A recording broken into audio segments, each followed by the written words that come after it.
Coucou tout le monde, aujourd'hui on se retrouve pour une petite vidéo un peu particulière parce qu'en fait aujourd'hui je vais vous raconter du coup des histoires paranormales qui me sont arrivées ou même à mes parents ou à ma famille etc. Donc en fait non ça m'est jamais arrivé mais bon parce que ma vie est nulle voilà.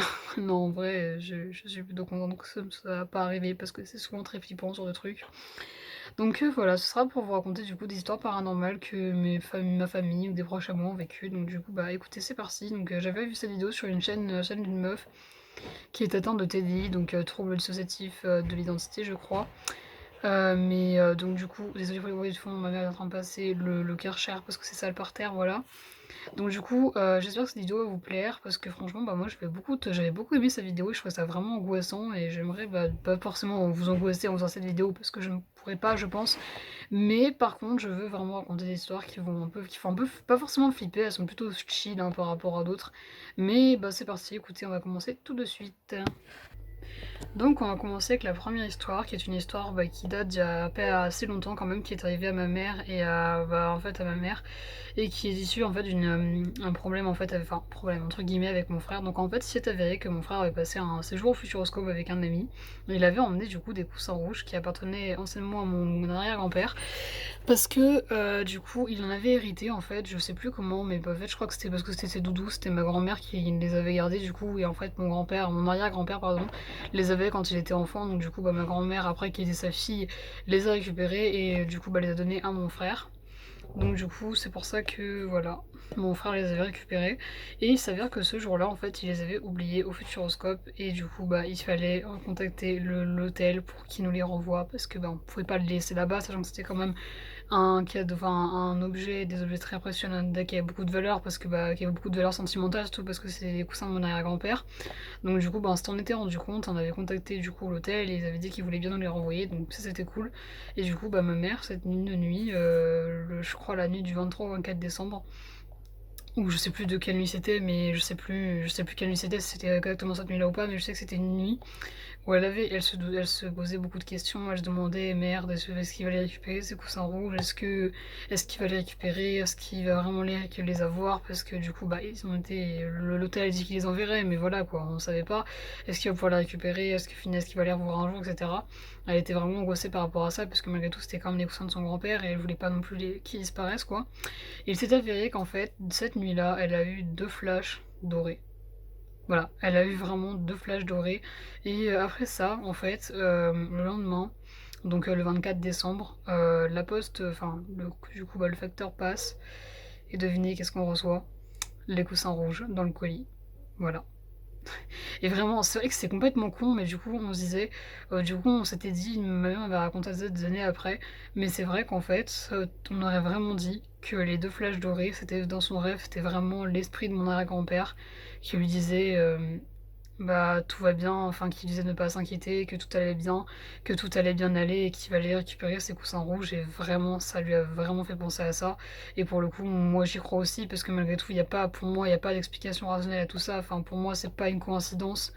Enfin, je sais pas vous ce que vous en pensez, mais pour moi, c'est pas des coïncidences. Et franchement, faut arrêter de se dire que tout est rationnel, que tout est explicable par la science, parce que clairement, j'ai beau être une personne rationnelle, il y a pas, il y a tout, toutes les choses ne peuvent pas tout être expliquées par la science. Faut pas non plus abuser, même si j'aimerais y croire, on ne peut pas tout expliquer par la science. Donc voilà.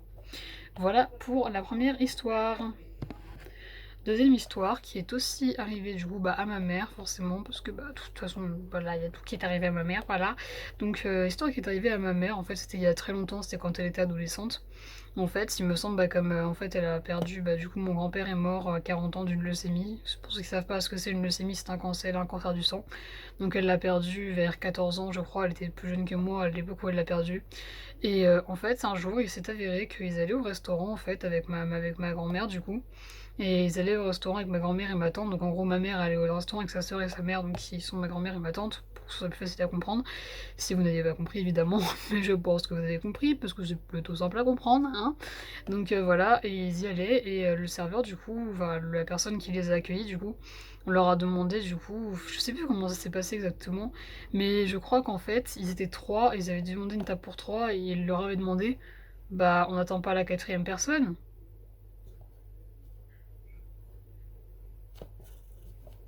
Quoi? Comment ça la quatrième personne?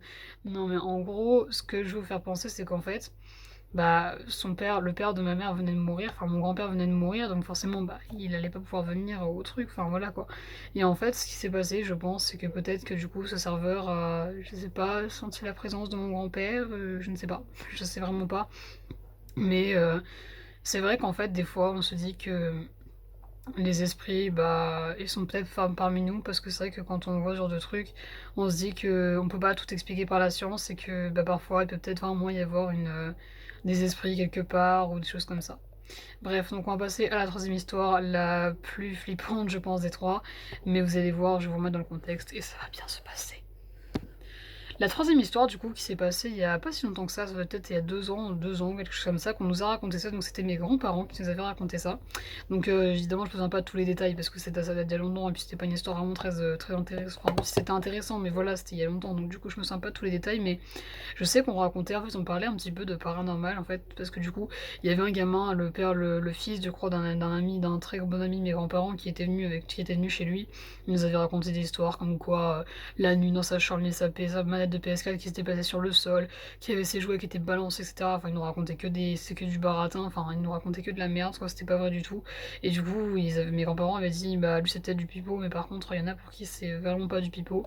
Et en fait, ce qu'il nous avait raconté, c'est qu'en fait, il y a longtemps, dans une maison, une famille du coup avec des enfants et il y avait une petite fille en fait et je crois que cette petite fille était morte en fait, ou je ne sais plus ce qui s'était passé, mais je crois que cette petite fille était morte soit de maladie, je ne sais plus de quoi elle est morte, mais je crois qu'il y avait, c'était l'histoire d'une petite fille qui était morte en fait dans une maison.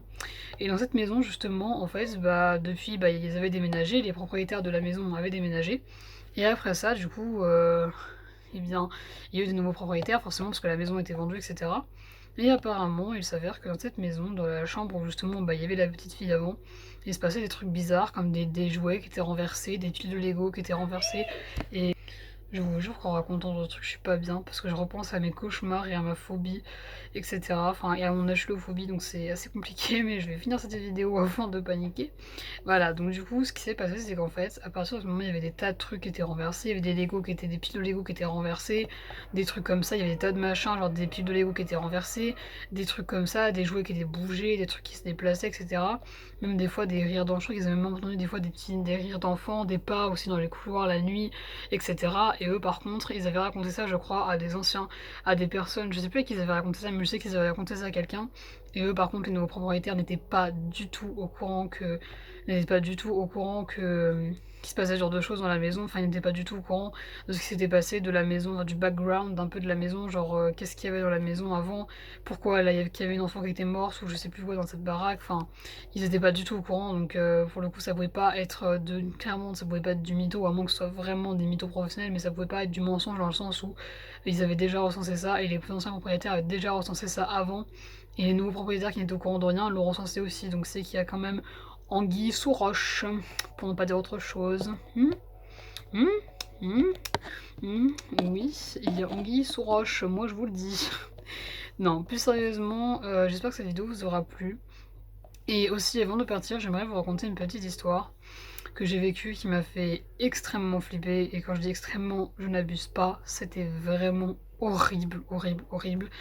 Je vais vous raconter, mais ça va être compliqué parce que je vous jure que ça me fait encore flipper à l'heure actuelle. Mais bon, bref, c'est pas grave. Donc, je vais vous raconter tout ça et c'est parti, on va commencer. Alors, en fait, il s'est avéré qu'un jour, j'étais dans l'entrée, il était nuit, il faisait nuit, forcément. Bah, du coup, j'étais partie. J'étais en fait dans l'entrée, il faisait nuit, il y avait personne en fait. Et si vous voulez, mon couloir, en fait, j'essaie de vous le montrer. En gros, ça c'est mon couloir. Au bout, ici, il y a la chambre, la porte de ma chambre. Ici, on va dire que cette fleur, ce truc-là représente une porte. Donc, en fait, non, je vais vous expliquer, ce sera plus simple. En gros, si vous voulez, le couloir étant long, en gros, il y a une porte à côté de l'entrée, à côté de la porte d'entrée, du coup, par laquelle on rentre, forcément. Bah oui, une porte d'entrée, ça sert à rentrer. Mon goal, bref. Oh là là, cette vidéo va jamais se finir. Bref, donc du coup, en fait, il s'avérait qu'il y a une porte d'entrée, en fait, enfin à côté de la porte d'entrée, il y a une porte qui mène au salon, et tout au bout du couloir, il y a une autre porte qui mène au salon, et en fait, il s'avérait que la deuxième porte, en fait, celle qui était bah, juste en fait à côté de la chambre de mes parents, en fait, elle était ouverte, et en fait, j'ai vu mon frère passé. En fait, j'étais prête à retourner dans ma chambre parce que j'étais dans l'entrée, j'étais prête à retourner dans ma chambre. Et on était en pleine nuit, le couloir était plongé dans le noir, il y avait absolument aucune sorte de lumière. Et là, en fait, ce qui s'est passé, c'est que en fait, j'ai vu mon frère au bout du couloir, enfin dans l'embrasure de la porte, enfin dans l'embasure, je sais plus comment ça se dit ce mot-là, de la porte du salon, enfin de la deuxième entrée du salon. Et je l'ai vu d'un coup. En fait, comme il était normal, vous voyez. Je l'ai vu d'un coup, ses yeux sont devenus noirs. Il s'est mis à sourire et il est rentré d'un coup dans le salon. Vraiment, je vous jure que j'étais en panique, j'ai extrêmement flippé parce que c'est pas normal du tout. Donc j'ai décidé de me rapprocher, enfin j'ai commencé à me rapprocher un peu de la porte du salon, enfin j'ai commencé à marcher dans le couloir et à ce moment, eh bien, je me suis réveillée complètement terrorisée. Oui, parce que cette histoire était un cauchemar! Et oui, je vous ai pranké! Non, plus sérieusement, j'espère que j'ai bien joué la comédie dans le sens où j'ai vraiment voulu faire croire que c'était un truc réel, mais bon, je vous rassure évidemment, ça ne s'est jamais passé, c'était juste un cauchemar. Par contre, je vous assure que quand je me suis réveillée, je me suis dit putain de merde. Et le truc le pire, c'est qu'en fait, quand j'ai commencé à m'avancer dans le couloir justement pour aller voir où est-ce que mon frère était passé, il y a une voix dans ma tête qui m'a dit réveille-toi. Et juste après ça, bah, je me suis réveillée. Donc je sais pas si c'était ma conscience qui parlait, qui me disait réveille-toi, et que je me suis réveillée, mais vraiment, je vous jure que j'étais tétanisée. Je n'osais plus bouger tellement j'avais peur de ce cauchemar. Vraiment, je vous jure, c'était pas drôle du tout. Donc voilà, c'était vraiment horrible, horrible, horrible, horrible, horrible. Et j'espère ne plus jamais revivre un cauchemar pareil parce que c'était vraiment horrible. Donc j'espère que vous avez quand même cru un peu à cette histoire au début, enfin que j'ai bien raconté, que vous avez cru au début que c'était vrai, mais bon, ne vous inquiétez pas, j'ai jamais c'est pas vrai, hein, c'est pas vraiment arrivé, c'était juste un cauchemar. Et encore heureux que ce soit juste un cauchemar, parce que je pense que clairement, si je n'avais pas été un cauchemar, j'aurais un petit peu flippé. Mais bon, bref, donc j'espère que ça vous aura plu et bah, n'hésitez pas, à me raconter si vous avez des histoires paranormales dans les commentaires, n'hésitez pas, ça m'intéresse. Évidemment, n'inventez pas, sauf si c'est pour raconter un cauchemar comme moi j'ai fait, vous pouvez. Je serais ravie de les lire. Et donc, du coup, bah, sur ce, je vous laisse et je vous fais de gros bisous. A plus, bisous.